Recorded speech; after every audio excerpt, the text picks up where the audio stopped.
From CBS News Bay Area, this is the Morning Edition. The 49ers finished their final preseason game at Levi's Stadium, and before kickoff, the team announces that Trey Lance, the quarterback they worked so hard to get, has been traded to Dallas. Critics of the Alameda County DA, Pamela Price, get a small court victory as a judge rejects a plea deal, but the battle to oust her from office, it's far from over. And the family of an unarmed man killed by Martinez police files a lawsuit claiming that officers violated his civil rights when they opened fire. Good morning. It is Saturday, August 26. I'm Devin Feely. Let's start with a quick check of our weather with First Alert meteorologist Darren Pack. All right, we'll look at a 7-day forecast that shows temperatures staying put for the weekend and then warming up next week. San Francisco and Oakland, you're up first. By the time we look at Wednesday, San Francisco is back on the verge of the upper 70s.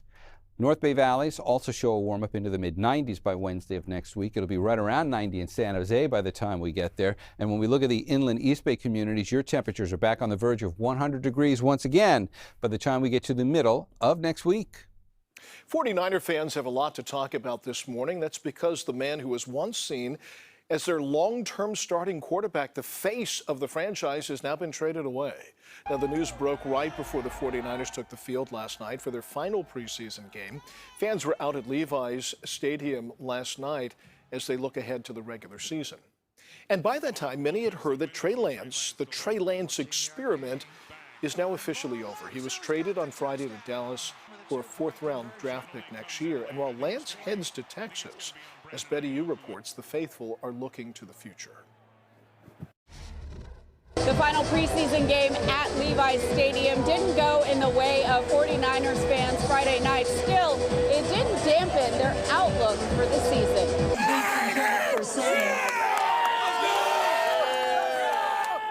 The enthusiasm was palpable before the Niners scored their first touchdown Friday night against the LA Chargers. We spotted popular fixtures in the crowd, including Stacey Samuels, known to many Bay Area sports fans as Banjo Man. He was wearing his signature rainbow propeller hat and playing his instrument, as he's done for the last 40 years. And we couldn't miss 49er Mark. This is a tradition for you. That's how I spotted you. Yeah, the hat makes me stand out, and I'm glad. The Niners were first to score. Things are looking pretty good.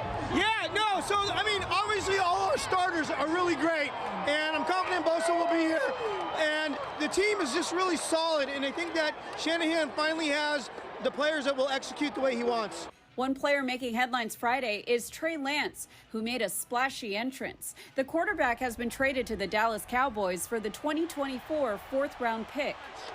We traded so much to get him. It's kind of like a fool's gold. We got bummed out. But you know what? With Brock Purdy, I think they're back up. Ultimately, the Chargers won 23-12. You know, honestly, I know it's preseason, but what's really what we really need to look forward to is the regular season. There's a lot of guys doing their thing out here that are hopefully trying to make the team, but when week one happens is when we're going to see the magic. Final score aside, superfans have a few predictions of their own this season. We're going to meet the Giants right here. We're going to the Super Bowl. Meanwhile, Mark is looking for a new hat. 5 championship trophies up there. That's it. Number 5. That was the last one against San Diego. Looking for number 6. Yes, we are. I'm looking for number 6. We should have already had it twice now. A group in Alameda County is celebrating a small victory as they seek justice for families who've lost loved ones to violence. Now, this group of parents are among those who want to recall DA Pamela Price. They cite policies that they say are too lenient on offenders and ultimately unfair to victims and their families. We wrote letters in. The family asked for letters. The judge denied the motion for the plea deal today. So we got to win. We got one win. And we need to keep continuing until we get wins over wins. So the case that they're referencing is that of a Livermore grandmother allegedly killed by a driver who was trying to flee the police. Our Jose Martinez checked in with her family after they went to court. I'm here in Livermore, just a block away from where this accident happened. We actually spent some time with the family today after they went to court this morning. They confirmed that the judge rejected the plea deal that was worked out between the defendant and the district attorney's office. It felt like divine intervention. It's a moment of bittersweet vindication for the family of Linda Woodward, who was killed after she was hit by a car fleeing police back in 2022. It's a huge relief. Her grandson, Jake Vitale, and his family are celebrating this Friday because a judge rejected a plea deal that had been negotiated between the defendant and the district attorney's office. This was a full 180 from last time that we were talking to the assistant DA, because before it was like talking to a brick wall. They did not care about what we had to say.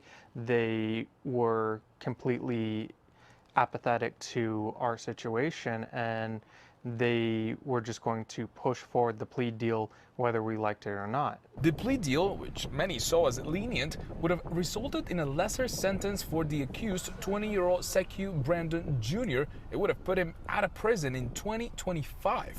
From what we were told, it was too early in the process for that deal, and the judge wasn't sure if it would be applicable or even an ethical deal.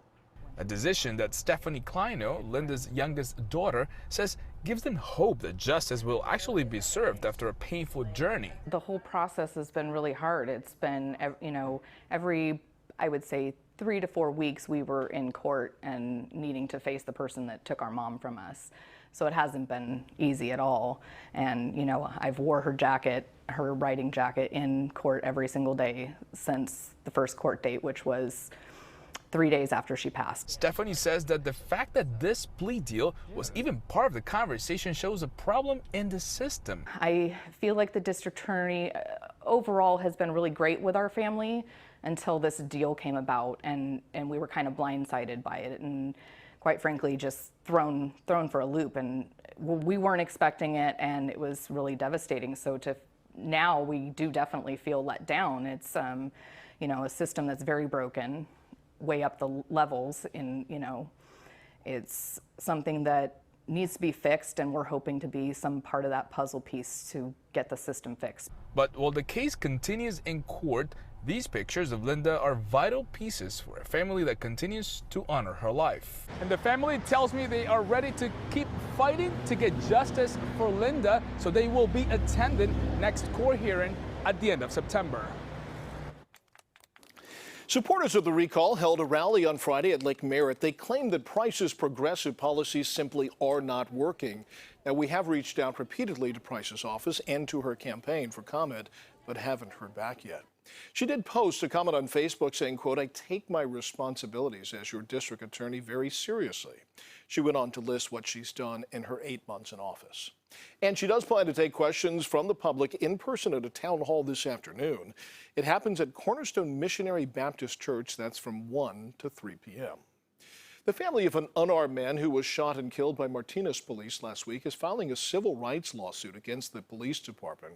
20-year-old Tamon Kenneth Wilson of San Francisco died on August 18th. Now, that followed some sort of confrontation with officers who were responding to a burglar alarm at a cannabis dispensary. The family says that his brother was also wounded as they drove away. The 4 officers involved are on leave, and the California Department of Justice is now investigating that case. The police chief says that body camera video of the incident will be released within 45 days, adding, quote, "I am confident that they will find the answers to many of the questions that have been raised and provide us all with an understanding as to what happened."